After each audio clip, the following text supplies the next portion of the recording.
Bonjour mes étudiants. In this video, you will learn how to tell where you live. Bonjour mes étudiants.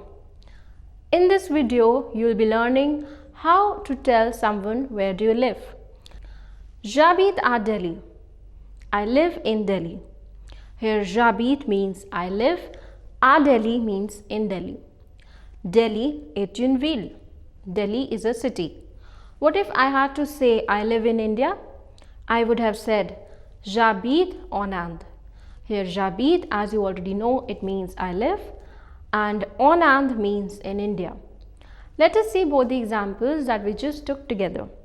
If you notice, we called Delhi as Delhi, but we called India as Inde in French.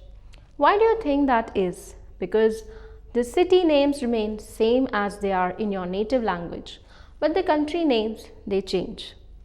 So if you live in Mumbai, what would you say? You can simply say j'habite à Mumbai. And if you live in Italy, which is a country, you would say j'habite en Italie. Now, I live in Delhi in India. How would we say that in French? J'habite à Delhi en Inde. Listen to me once again. J'habite à Delhi en Inde. Here, did you also notice that the preposition in is different in both instances? With the city, we use a, and with the country, we use en, which is pronounced as on. A and on, these are called prepositions of place. These change according to certain rules. Let us see what these rules are and how exactly these prepositions of place are to be used. Rule number 1. While referring to cities, we use the preposition a. We have already seen examples like j'habite à Delhi and j'habite à Mumbai. Similarly, if I wanted to say I live in Paris, I would say j'habite à Paris. Remember that this rule remains true for all cities. Next is rule number 2. While referring to localities within cities, we use the preposition à. Look at this example, j'habite à Saket. In Delhi, there is a locality called Saket. So I would say j'habite à Saket if I wanted to say I live in Saket. Similarly, it would be j'habite à Bandra. I live in Bandra. The same would remain true for all localities within cities. The third rule is that while referring to masculine countries, we use O. Let's take an example of two countries, Canada and Japan. Canada is called Canada in French. It remains the same, but the pronunciation changes. Listen to how I am pronouncing it. Canada. Japan is called Japon in French. Both of these are masculine countries in French. So, based on the rule we are talking about, I would say j'habite au Canada if I wanted to say I live in Canada. Similarly, it would be j'habite au Japon.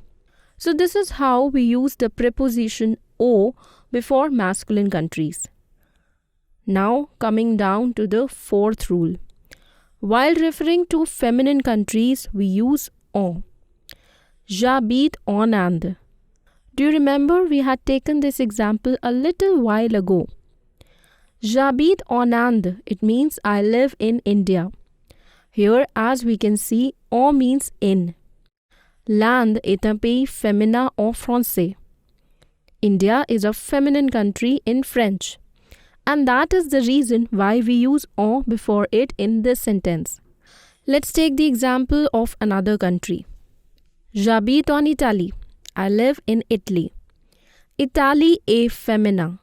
So we use en before it. Here is a quick tip that will come in handy while trying to figure out the gender of the country. Now usually feminine countries end with an E.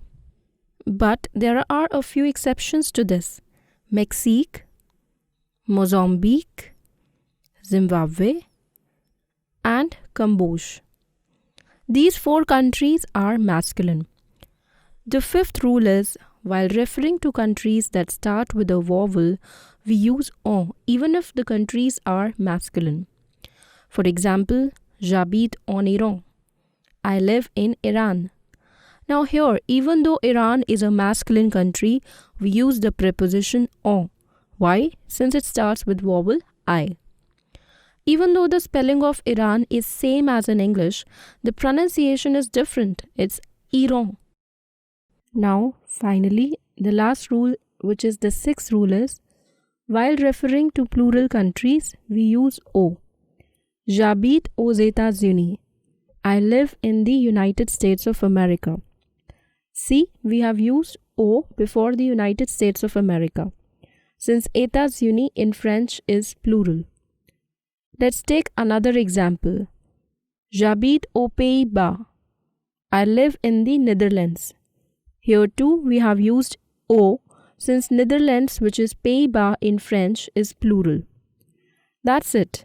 These are the rules that you really need to keep in mind while telling where you live. Let's quickly go over the rules once again so that you don't forget. The first rule is that with cities we use the preposition a. The second rule is that we use the preposition a also with localities within cities, just as we used a with cities. The third rule is that before masculine countries, we use the preposition o. The fourth rule is that before feminine countries, we use the preposition en. The fifth rule is that we use en before countries beginning with a vowel, even if they are masculine countries. The sixth and the final rule is that before plural countries, we use preposition o. There is one more small rule that we will add here. Make sure that you always use en before continents. You will use these just the way you would use en with feminine countries. Now here is a question for you. How would you say I live in Rome in Italy? Answer in the comment section below. One lucky winner would receive an Internshala Trainings merchandise. Hope you enjoyed learning how to tell where you live. This video is a part of Internshala Trainings French language program, and to learn one of the world's most popular language, visit the link in the description. To learn exciting new concepts and skills on the go, subscribe to our channel by clicking on the red bell icon and stay tuned for more videos.